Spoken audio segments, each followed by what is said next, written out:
At a landmark climate gathering, leaders from around the world came together to confront one of humanity's most pressing challenges, the future of our planet. The stage was set for significant announcements, and anticipation filled the air as His Excellency Xi Jinping, President of the People's Republic of China, was introduced. He was joined by prominent figures such as United Nations Secretary-General Antonio Guterres and Brazilian President Luiz Inácio Lula da Silva, among others. With the world watching, Xi began an address that was firm, clear, and deeply reflective of China's evolving role in global climate leadership. Xi opened with a reminder of where the international community stands in history. He pointed out that this year marks a decade since the adoption of the Paris Agreement, a milestone that represented humanity's most ambitious collective pledge to address climate change. This year marks the 10th anniversary of the Paris Agreement, a pivotal year for countries to submit their new nationally determined contributions, he said, stressing that global climate governance had now entered a key stage. From the very beginning, Xi set the tone for a speech that would revolve around vision and responsibility. He explained that he wished to share three central points with his colleagues: the need to strengthen confidence, the duty to live up to responsibilities, and the importance of deepening cooperation. Each of these, he argued, is essential if the world is to succeed in the fight against climate change. The first point he highlighted was confidence. Xi told the audience that, despite the many challenges, the direction of global development was clear. Green and low-carbon transition is the trend of our time, he declared. Yet he cautioned that while some countries were taking steps backward, the international community must not waver. While some country is acting against it, the international community should stay focused on the right direction, remain unwavering in confidence, unremitting in actions, and unrelenting in intensity. His message was blunt: there is no room for hesitation. Nations must push ahead with their nationally determined contributions, known as NDCs, not just on paper, but in practice. Doing so, Xi argued, would inject more positive energy to the cooperation on global climate governance. From there, he moved to his second point: responsibilities.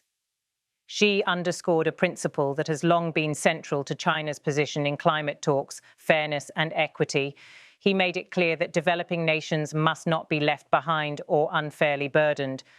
Fairness and equity should be upheld, and the right to development of developing countries fully respected, he said.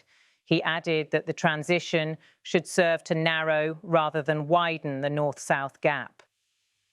Xi reinforced the importance of the principle of common but differentiated responsibilities, a cornerstone of climate agreements since the 1990s. According to this principle, developed nations, having historically contributed most to carbon emissions, must take the lead. Developed countries should take the lead in fulfilling emission reduction obligations and provide more financial and technological support to developing countries, he urged. His words reflected not only China's position, but also the concerns of the wider global South, which continues to demand that climate justice be recognized alongside climate ambition. The third point Xi raised was the need for deeper cooperation. He painted a picture of a world facing an enormous demand for green development, but hampered by a shortfall in capacity. To meet this challenge, Xi insisted on strengthening international coordination. It is important that countries strengthen international coordination in green technologies and industries to address the shortfall in green production capacity and ensure free flow of quality green products globally, he stated.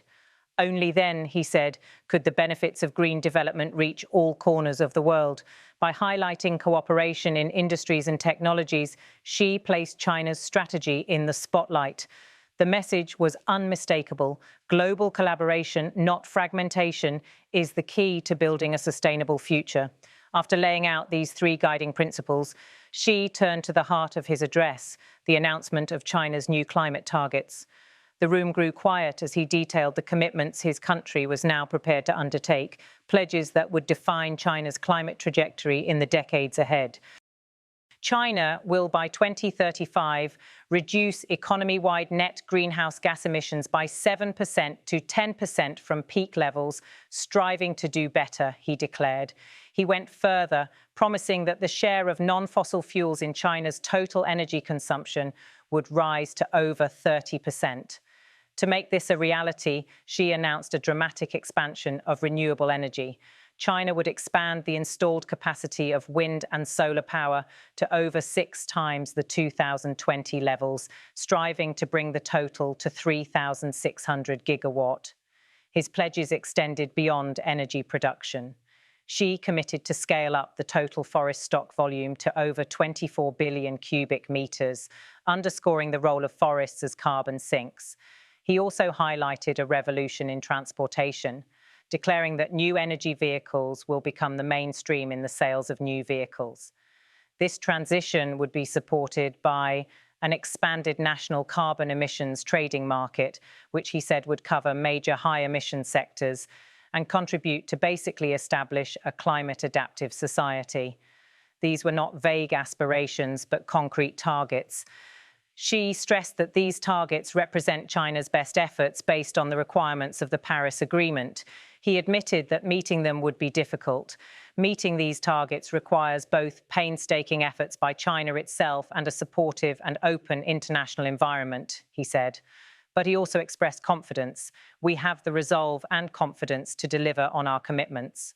As the Chinese president spoke, it became clear that his address was about more than national promises. It was also about offering a vision of collective responsibility.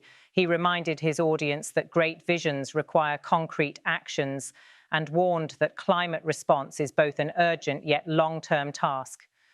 His words carried both urgency and patience, a recognition that while time is short, the effort must be sustained for decades.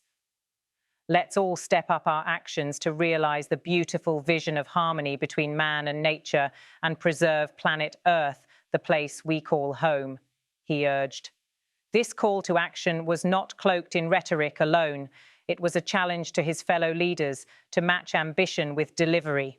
Xi's insistence that harmony between man and nature is achievable was meant to serve as both inspiration and reminder.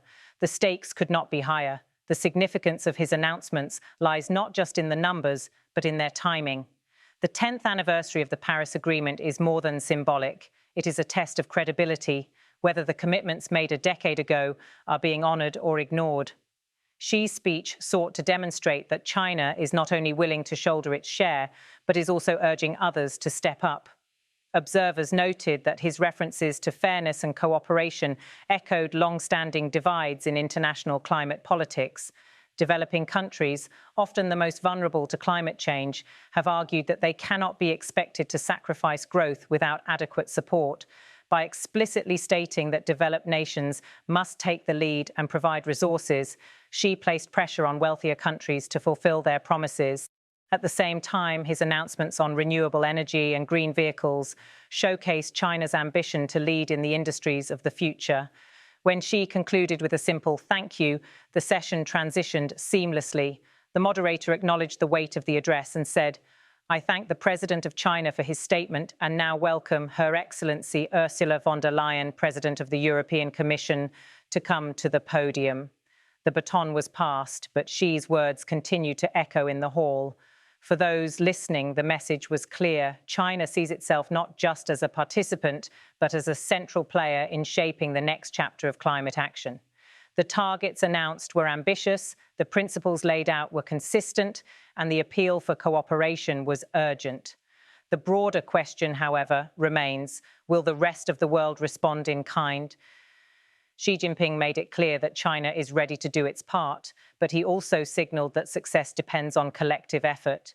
Developed nations must honor their commitments, developing countries must be supported, and global cooperation must prevail over division. In the end, Xi's speech was not only about numbers or policy, it was about vision. The vision of a planet where economic growth and environmental responsibility are not contradictions but partners. The vision of a world where technology and cooperation bridge gaps rather than widen them. And most of all, the vision of a future where harmony between man and nature is not an unreachable dream but a reality built step by step, policy by policy, and action by action.